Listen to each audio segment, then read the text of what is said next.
हैं कि आज प्रदेश भर में कौन कौन सी खबरें सुर्खियों में रहने वाली हैं। जी नितिन।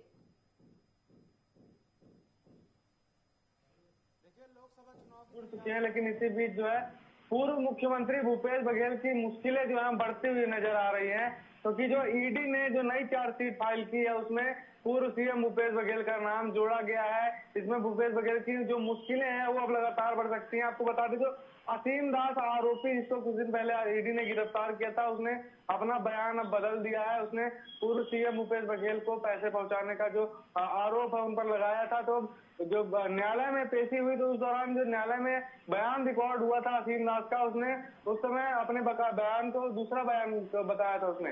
लेकिन अब जब दोबारा ईडी ने जाकर बयान लिया है तो वो अपने बयान से मुकरता हुआ नजर आया,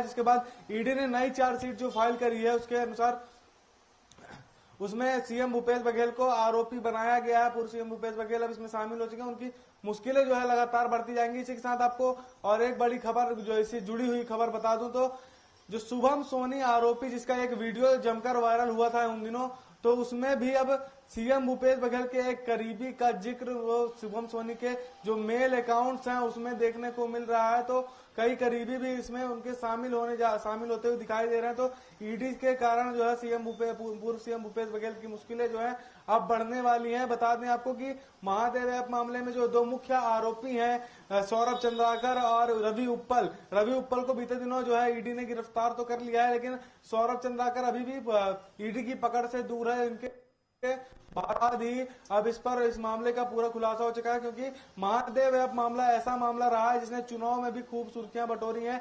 कहीं न कहीं भाजपा को इस मामले से खूब फायदा पहुंचा है, जिसके कारण आज भाजपा बहुमत सरकार बनाकर प्रदेश में सरकार बनाई है अपनी।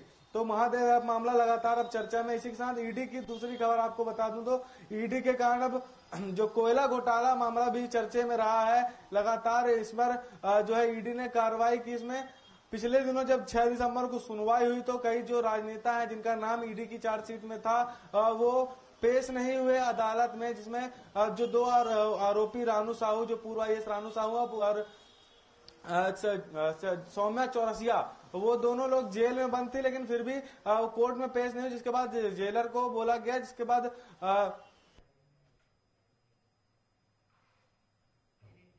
कोई भी आरोपी जो है पेश नहीं हुआ था कोर्ट में। तो इनको फिर आगे बढ़ाकर 6 जनवरी की तारीख दी गई कोर्ट में पेश होने के लिए। लेकिन आज भी अगर जो पूर्व विधायक देवेंद्र यादव का नाम है इसमें, चंद्रदेव राय और कई कांग्रेस के नेता का नाम इसमें शामिल है कोयला घोटाले में, अगर 6 जनवरी को वो कोर्ट में पेश नहीं होते तो कोर्ट इस मामले में सख्त रुख अपना सकती है। तो लगातार जो है कोयला घोटाला को लेकर भी छत्तीसगढ़ में चर्चा का माहौल बना हुआ है। वहीं राजनीतिक खबरों की बात कर लें तो जो कोयला घोटाला लोकसभा चुनाव की तैयारियां जो है जोरों पर हैं। कांग्रेस और भाजपा अपनी अपनी युद्ध स्तर की तैयारी पर लग गई। जमीनी स्तर पर कैसे उतरना है इसके लिए बैठकें जो है लगातार संचालित हो रही हैं। दिल्ली से लेकर राजधानी रायपुर तक नेताओं का जो है आना जाना अब लगातार शुरू हो गया। इसी कड़ी में जो बता दूं आपको मैं कि जो कांग्रेस के नए प्रभारी बनाए गए सचिन पायलट, वो भी 11 जनवरी को छत्तीसगढ़ में आने वाले हैं। 11 जनवरी को आकर जो भारत न्याय यात्रा, जो राहुल गांधी भारत न्याय यात्रा शुरू करने जा रहे हैं, उसको लेकर यहाँ पर छत्तीसगढ़ आएंगे और समीक्षा बैठक लेंगे उसकी कि कैसी क्या तैयारी होनी है आगे चल के।